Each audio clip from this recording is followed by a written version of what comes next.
Ernest Doucou, artiste plasticien. Mais en même temps, je dis que je suis dans le devenir artiste.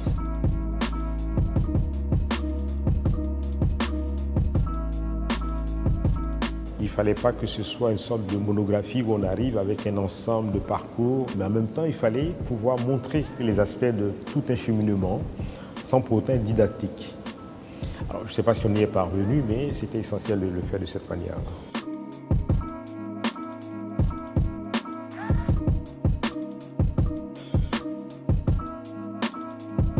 Mon parcours, en fait, c'est ça qui est paradoxal, en fait. Quand je finis mes études aux Beaux-Arts, le paradoxe, c'est que je ne suis pas dans l'optique de faire des arts plastiques, en fait. Je sais que j'aime la création, mais quand je rentre aux Beaux-Arts, c'est véritablement pour faire de l'architecture.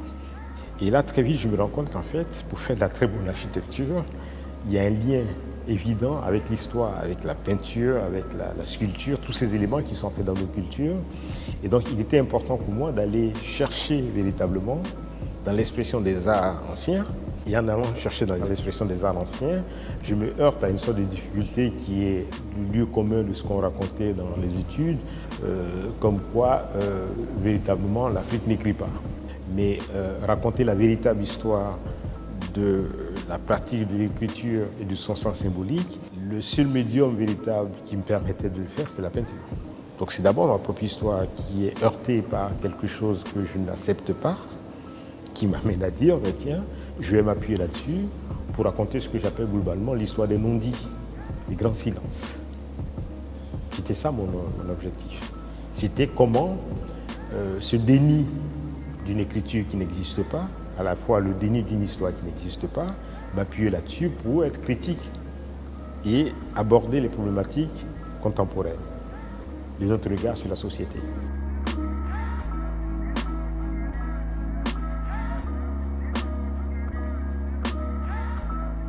Quand je commence à m'intéresser à Boisbré, ce n'est pas simplement son écriture qui m'interpelle.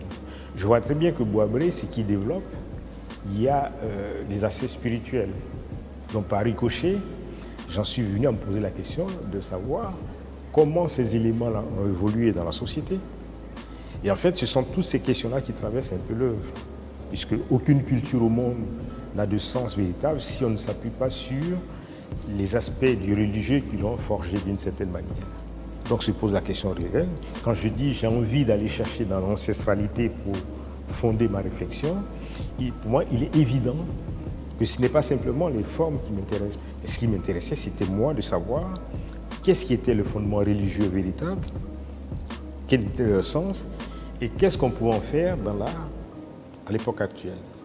Et quand je viens poser la Wallé comme étant un autre objet de réflexion et qu'on doit pouvoir dépasser la Wallé comme étant un simple jeu de société, tout ça pour moi est un moment de vive interrogation vis-à-vis du spectateur, qui ne voit plus les choses, qui en fait l'amener à ne plus voir les choses de façon simple.